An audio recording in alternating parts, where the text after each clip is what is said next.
जितने लोग आस्था चैनल पर सुन रहे हैं और जितने लोग फेसबुक यूट्यूब पर सुन रहे हैं और जितने लोग इस पंडाल में सुन रहे हैं और इस पंडाल के बाहर 7 स्थान शिवलिंग के बताए हैं जहां पर भूल से भी अगर कोई चंदन की उंगलियां लगा देता है, 7 स्थान ऐसे हैं जहां चंदन की मात्र उंगलियां लगा देने से ही शिव पितृलोक के पितरों को मुक्ति प्रदान करके बैकुंठ लोक का निवास दे देते हैं। 7 स्थान।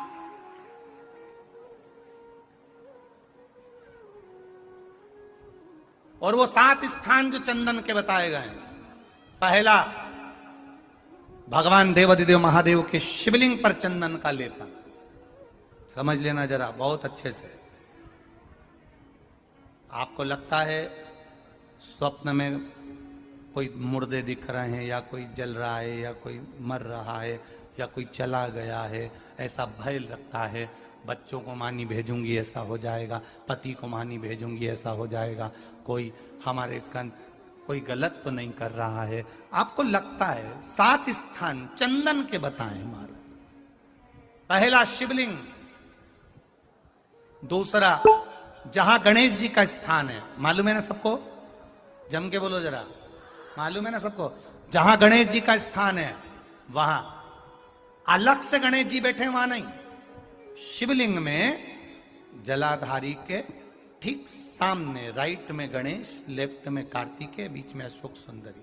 तो पहला चंदन बाबा के शिवलिंग पर, दूसरा गणेश जी पर चंदन की उंगली, तीसरा षडानंद कार्तिकेय पर चंदन की उंगली, चौथा अशोक सुंदरी पर चंदन की उंगली, पांचवा जलाधारी पर चंदन की उंगली, छठा जो शिवलिंग का जल बह रहा है इसके ठीक विपरीत की ओर चंदन की उंगली, और 7वां चंदन नंदी के मस्तक के ऊपर जो 2 सींग लगे रहते हैं उस पर चंदन की उंगली। ये कब लगाई जाती है? या तो अमावस्या के दिन। आपको लगता है कि हमारे पूर्वजों का उद्धार नहीं हुआ, हमारे पूर्वजों का कल्याण नहीं हुआ, कहीं अधोगति में कोई चला गया है, उसका बस एक बार, रोज नहीं जरूरत है, प्रतिदिन जरूरत ही नहीं, महीने में एक बार अगर अमावस्या के दिन भी आपने चंदन के थोड़ा सा चंदन अगर मेरे देवाधिदेव महादेव को 7 स्थान पर समर्पित किया है। अशोक यहां पर वर्णन कर रही है, मैना, धन्य और कला की कथा कह रही है। तीनों ने सनकादि ऋषियों से मांगा। चंदन भगवान को अति प्रिय होता है और चंदन ही एक ऐसा होता है जो पितरों को भी प्रिय होता है, जिसका स्पर्श मात्र लगने से पूर्वजों का कल्याण हो जाता है, वो चंदन का। तो आप लोग जो पशुपति व्रत कर रहे हो या कोई भी उपास करते हो, कई लोग कहते हैं हमने करा नहीं हुआ। क्यों नहीं हुआ? उसमें हमारी गलतियों को हमें छाट। ये देखिए,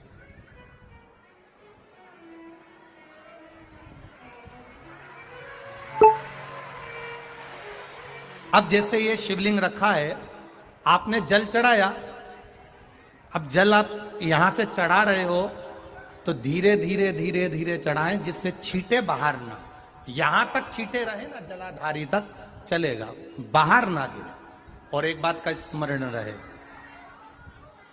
यदि बेलपत्री, फूल, पत्ती जल चढ़ाने के बाद ये सब अगर नीचे गिर जाए, जलाधारी पर गिर गया या नीचे उतर गया, तुम्हारा पूरा जल चढ़ जाए, तुम्हारे पास में चंदन नहीं है, अबीर नहीं है, गुलाल नहीं है, कुछ भी नहीं हो, तो भी अपने हाथ की 3 उंगलियों से रेखा 3 खींचकर और फिर जो माला आदिकादिक भगवान की रखी थी उसी से भगवान का वापिस पूरा श्रृंगार कर कर फिर वापिस आइए, भगवान को पूर्ण श्रृंगार।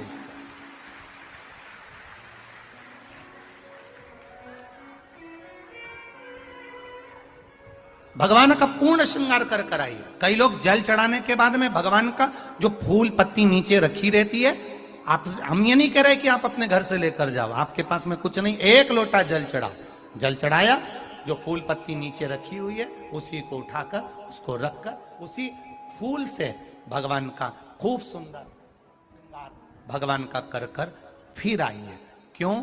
शिव का जब हम श्रृंगार कर कर आते हैं, माता पार्वती जी ने देव अधिदेव महादेव का श्रृंगार किया है, आप लोगों के स्मरण में होगा।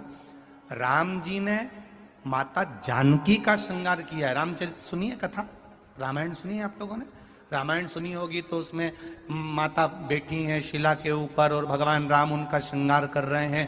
एक कौवा आता है, वो चोंच मार कर जाता है, ये सारा वृत्तांत आप लोगों ने श्रवण किया है। तो राम जी माता सीता का श्रृंगार करते हैं, भगवान कृष्ण राधा जी का श्रृंगार करते हैं। केवल एक देव अधिदेव महादेव की कथा ऐसी है जिसमें पार्वती जी शिव जी का श्रृंगार करती है। शिव का श्रृंगार किस लिए? क्यों? कहा जल चढ़ाने के बाद वहीं पर पड़ी हुई पत्ती से, फूल से, जो चढ़े हुए फूल हैं, चढ़ी हुई पत्ती है, चढ़ा हुआ निर्माल्य है, जो भी शिव जी का है, उसी को धोकर वापिस भगवान का श्रृंगार कर कर आना चाहिए। किस लिए? कि हे भोलेनाथ, जब मैं इस संसार सागर से जाऊं, अखंड सुहाग लेकर पूरी श्रृंगार कर कर इस धाम से जाऊं, ऐसी कृपा जो पढ़ाओ, जो पढ़ाओ। चंदन नहीं है, हाथ से चंदन का स्मरण होना चाहिए।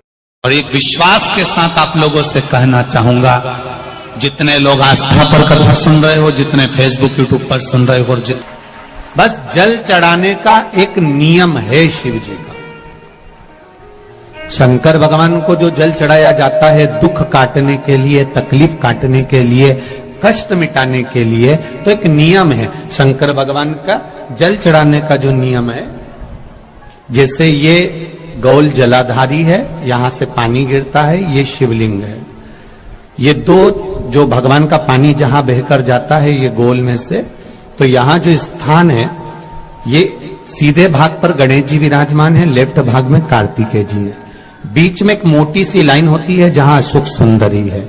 ऊपर से जो बूंद बूंद पानी गिर रहा है वो शंकर भगवान की 5 लड़कियां हैं, जया, विषहरा, शामलीबारी, दौतली और देव। जहां गोल भाग है, जहां शिवलिंग रखा हुआ है, ये माता पार्वती जी का हस्त कमल है, जिसको पीठिका कहते हैं। महाराज, जल चढ़ाने का नियम है, जब हमारे ऊपर दुख होता है, तकलीफ होती है, कष्ट होता है, बड़ी दिक्कत परेशानी होती है, तो हम जल चढ़ाते हैं। तो उस जल को चढ़ाने का नियम है, पहले गणेश जी का स्थान, कार्तिकेय का स्थान, अशोक सुंदरी की जगह, फिर माता पार्वती की पीठिका, उसके बाद जलाधारी को स्मरण कर कर जल धीरे धीरे शंकर भगवान पर छोड़ा जाता है। जब धीरे धीरे शिव जी पर जल चढ़ाएं, उसके बाद में आप अपने मन की कामना जब जल चढ़ाते जाएं और बाबा से कहते जाएं, बाबा रोज कामना कहने की जरूरत नहीं है, एक बार आप कामना करो और उसके बाद जल चढ़ाना प्रारंभ करो। और उसको कहना जरूर, तेरे दरबार से कोई खाली नहीं गया मेरे शंभू, मैं नहीं जानती, मैं तो इतना जानती हूं कि कंकर शंकर है और तू सुनता जरूर है। ब्रह्मा ब्रह्म लोक में है, भगवान विष्णु वैकुंठ लोक में है, पर मृत्यु लोक में मेरा देवाधिदेव महादेव है, मेरी सुनेगा जरूर। और बाबा से विनय कर कर आप आइए। सुबह 4 बजे से लेकर 7 बजे तक पीपल के वृक्ष में भगवान ब्रह्मा का वासा होता है। 7 बजे से लेकर पीपल के वृक्ष में 10 बजे तक भगवान विष्णु का वासा होता है। 10 बजे से लेकर 11:30 बजे तक पीपल के वृक्ष में पितरों का वास प्रारंभ होता है।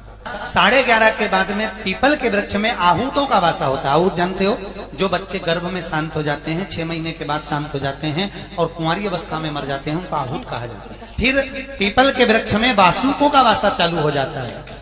अग्नि पुराण का संवाद है। वासुकों का वासा के बाद में शाम को 4 बजे से 7 बजे तक पीपल के वृक्ष में भगवान शंकर का वासा चालू हो जाता है। 7 बजे के बाद में पीपल के वृक्ष में रात्रि को 8 बजे से 9:30 बजे तक पीपल के वृक्ष में कुबेर का वासा होता है। इसलिए दी को 9 बजे जो पीपल के पेड़ के नीचे घी का और एक तेल का दिया लगा देता है, उसके यहाँ कभी संपदा की कमी नहीं होती। शंकर जी ने 7 बार बनाए हैं, रविवार, सोमवार, मंगल, बुध, गुरु, शुक्र और शनि। ये शिव जी ने बनाया। अब एक दिन आपने अपना बना लिया, बाकी के दिन अगर कोई इस पीपल के वृक्ष के नीचे आएगा और यहां तो दरिद्रता बैठी है, तो उसका क्या होगा? भगवान नारायण बोले, सुन दरिद्रता, तेरे से एक विनती है, अगर कोई भी मनुष्य इस पीपल के पेड़ के नीचे अगर 7 दिन में आता है और उसके हाथ में अगर कोई सामग्री होती है तो तू उसके घर में प्रवेश नहीं करेगी। नियम है पीपल के वृक्ष का, या तो पानी का लोटा लेकर जाओ, कुंकू का चोपड़ा लेकर जाओ, शक्कर लेकर जाओ, या पेड़ के नीचे चींटी को डालने के लिए आटा ले जाओ, पर खाली हाथ पीपल के वृक्ष के नीचे कभी मत जाओ। खाली हाथ जाओगे तो दरिद्रता तुम्हारे घर में प्रवेश करेगी। दरिद्रता उठकर खड़ी होकर बोली, नारायण तुमने अपनी मनमानी करी है, एक दिन मुझे भी मेरा चाहिए। भगवान ने कहा, बोल कौन सा दिन चाहिए?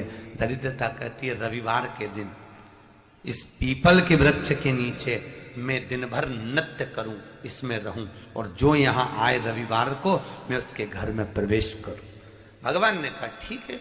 दरिद्रता, रविवार का दिन एक ऐसा दिन रहेगा जिस दिन तू इस पीपल के वृक्ष के नीचे नृत्य करेगी, और जो आएगा इस पीपल के वृक्ष के नीचे तो उसके साथ प्रवेश करेगी। मैंने तुझे वर दिया। इसलिए हमारे यहाँ केवल पीपल का वृक्ष अगर दीवार में भी लग जाता है ना, किसी की फैक्ट्री की दीवार में, किसी के घर की दीवार में पीपल का वृक्ष अगर लग जाता है, पीपल का पौधा लग जाता है, उसको कितना भी तोड़ लो वो वापिस लग जाएगा, फिर तोड़ोगे फिर लग जाएगा। अगर पीपल के पौधे को तोड़ना है तो केवल रविवार का दिन एक नींबू, एक मिर्ची और बमूल का कांटा, ये 3 चीजें रखने के बाद में आधे घंटे बाद रविवार के दिन पीपल के पेड़ को उखाड़ कर फेंक दो।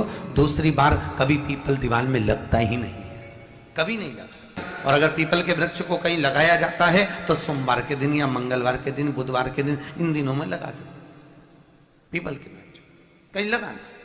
शनिवार का दिन एक ऐसा दिन होता है जिस दिन पीपल के वृक्ष को कहीं जाकर लगाया नहीं जाता, क्योंकि शनिवार के दिन पीपल के वृक्ष के नीचे लक्ष्मी रहती है। हम अपने हाथों से अगर पीपल का वृक्ष किसी दूसरी जगह पर शनिवार को रोपित करते हैं तो हमारे घर की लक्ष्मी अपने घर से छिन्न होकर चली जाती है। इसलिए शनिवार के दिन पीपल लगाया नहीं जाता, किसी के घर जाकर उसको वापस पलटा नहीं जाता। लग गया उसको। प्रभु मेरी धर्म पत्नी को कहाँ रखूं आप बताओ? वो तो जहां यज्ञ होता है, अनुष्ठान होता है, दान होता है, पुण्य होता है, सत्कर्म होता है, वहां जाने को तैयार नहीं। अब करूं क्या? भगवान ने बोला, एक काम करो। दुर्वासा जी बोले, जिसके यहां रात्रि में बर्तन झूठे पड़े रहते हो उसके घर में इस दरिद्रता को लेकर तुम प्रवेश कर जाना। जिसके यहां रात्रि में बर्तन झूठे पड़े हो वहां लेकर प्रवेश कर जाओ। दूसरी जगह दुर्वासा जी बोले, जो स्त्री घर में दोपहर के समय पर सो रही हो उसके घर में इसको लेकर प्रवेश कर। जो स्त्री दोपहर के समय में घर पर सो रही हो, इस दरिद्रता को लेकर प्रवेश कर जाइए। तीसरा, जिसके यहां पर दरवाजे पर कांटे वाले पौधे लगे हों उस घर में इस दरिद्रता को लेकर प्रवेश कर जाए। जिसके यहां पर भी अगर थोड़ी सी भी परेशानी होती है, थोड़ा सा क्लेश होता है, अशांति होती है, लक्ष्मी नहीं टिक रही हो, काम नहीं बन रहे हो, बहुत प्रयास करा जा रहा हो और हमारा कार्य नहीं होता, तो क्या करते हैं? फिटकरी और नमक को पानी में डाल देते हैं और घर में पोछा लगा देते हैं। आप लोगों ने आजकल फेसबुक पे भी पढ़ा होगा, व्हाट्सएप पे भी पढ़ा होगा। तो क्यों लिखा उसमें? उसका कारण ही केवल होता है कि दाता और विधाता की प्रियता उसमें। माता ख्याति के जो 4 बच्चे हुए इसमें, जो सुबह 4 बजे से लेकर 7 बजे तक पीपल के वृक्ष में भगवान ब्रह्मा का वासा हो। और जितने लोग आस्था चैनल पर सुन रहे हैं, जितने लोग फेसबुक यूट्यूब पर कथा सुन रहे हैं, जितने लोग इस पवित्र भूमि पर छिंदवाड़ा की पावन शिव महापुराण की कथा श्रवण कर रहे हैं, हम आपसे पूछना चाहें, आपने 16 सोमवार का व्रत करा, 16 सोमवार का उद्यापन करा, 16 सोमवार का नियम लिया, 16 सोमवार की पोथी पढ़ी, 16 सोमवार की कथा पढ़ी, 16 सोमवार पे चूरमा बनाया, किसी ने 3-3 बार व्रत करा, किसी ने बेलपत्री का करा, किसी ने चूरमे का करा, किसी ने मिश्री का करा। बोलो सही है? करा लोगों ने। पर जितने लोग आस्था चैनल पर कथा सुन रहे हैं और जितने लोग इस फेसबुक यूट्यूब पर कथा सुन रहे हैं और जितने छिंदवाड़ा की पवित्र भूमि पर कथा सुन रहे हैं, हम इनसे पूछना चाहते हैं, 5 व्रत नहीं, 6 व्रत नहीं, 7 व्रत नहीं, 11 व्रत नहीं, हमारे सनातन धर्म में तो 11, 21, 51, बोलो सही है, 7, 5, ऐसा नियम चला आया है हमारे सनातन धर्म का कि 5 व्रत करना है, 7 व्रत करना है, नवरात्रि के 9 व्रत करना है, 11 व्रत करना है, 21 व्रत करना है, 31 करना है, 108 करना है, 1008 करना है। ऐसे नियम हमारे शास्त्रों का चला आया। फिर आखिर 5 व्रत नहीं, 7 व्रत नहीं, 6 व्रत नहीं, 4 व्रत नहीं, 3 व्रत नहीं, 16 व्रत का नियम कहां से आया? 16 व्रत ही क्यों?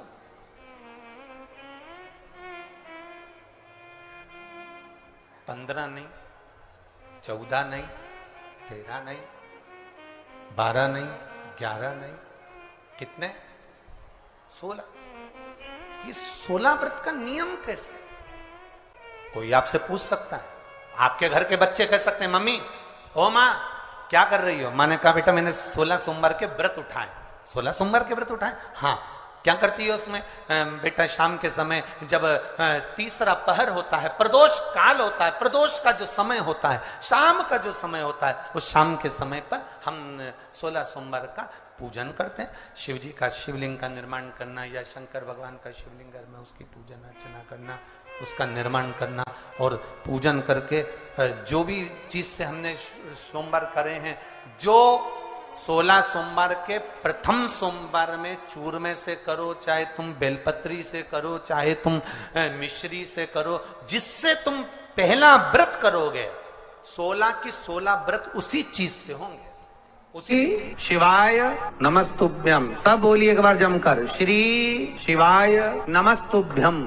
प्रैक्टिकल जरूर करना, कहीं सियोर वाला महाराज झूठ तो नहीं बोल रहा। शास्त्रों की बातें हमारे जीवन में हमें सुख प्रदान करे, इसलिए इस भाव का आनंद करते हुए आज की कथा को विराम देते हैं।